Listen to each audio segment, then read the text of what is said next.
Hi everyone, I wanted to start by showing you my note cards. This is the first one in the back, the second one in the back.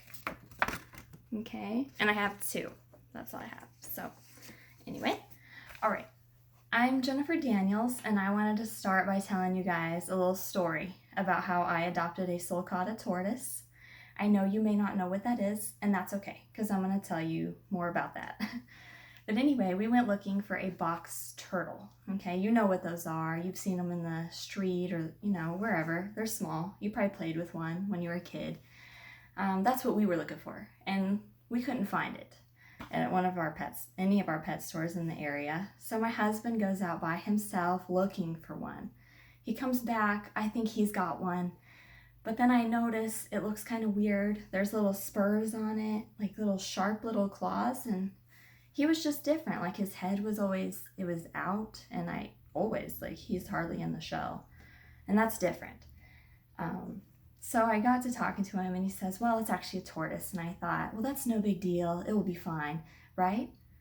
And he's like, well, it gets large, very large. And this had me worried. But then he told me that they actually grow very slowly. So this was a relief for me. But I was still a little mad at him, of course, for this is overwhelming, was what I was thinking. But he has become a part of our family, and we love him. His name is Pocket. So this brings me to what I want to talk to you about, which is if you find yourself in a similar situation, you need to know how to meet the needs of your tortoise, right? And one of the most important things is the shelter. You can start with a large aquarium, like you see snakes and spiders in at your pet stores. That will be just fine for a while. But eventually, you're going to need to move it outside. And this brings me to that you're going to need to enclose an area for your tortoise, or it's going to get into your neighbor's yard. It can dig, right?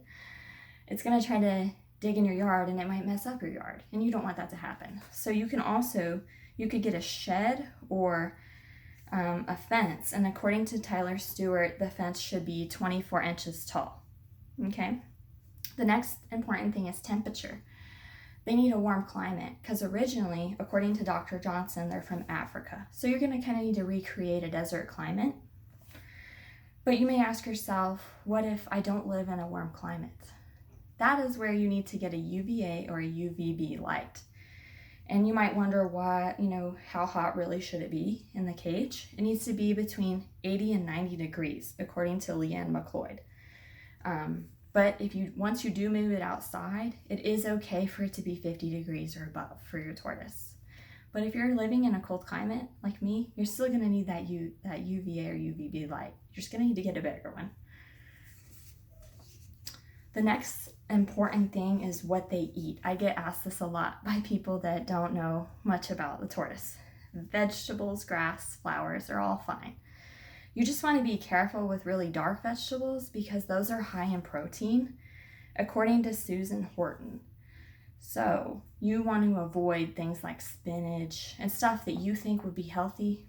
You need to avoid that for your tortoise because it could cause the shell to miss shape, and it would be very pointy, and you want it to be more smooth, right?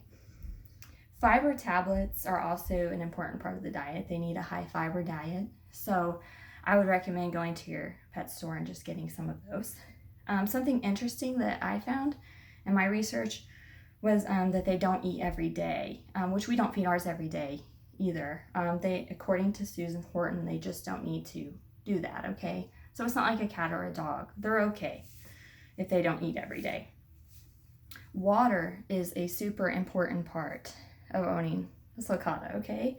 Even though they're a desert animal, you still need to give water. And they may not drink it that much. But guess what? You're going to give your tortoise a bath, otherwise known as a soak. Okay, so to do that, you're going to fill up a bucket.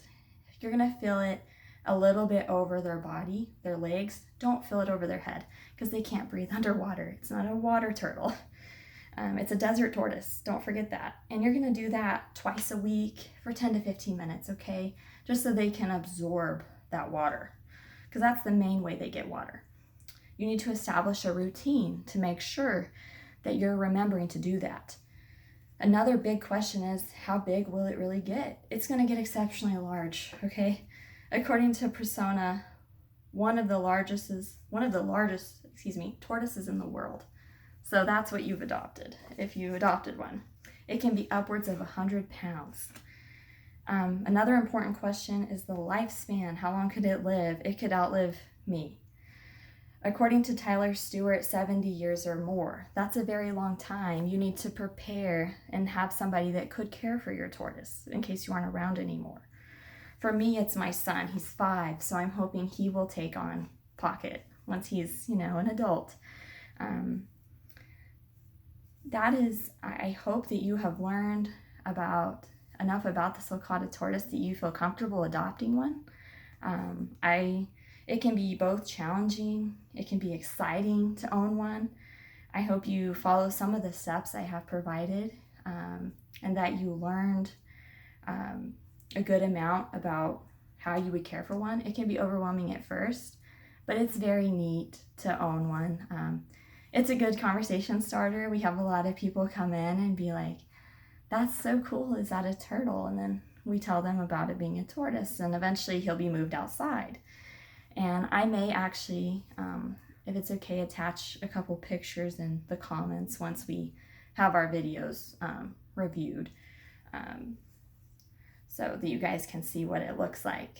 But just the most important thing is to remember that a baby is small, but it's not always going to be small, right? You're going to need to accommodate for a large tortoise eventually. Those babies are cute, but just remember that you're going to need to get something larger. You're going to need to move it eventually, okay? I hope you enjoyed my speech about the Sulcata. Thank you for listening.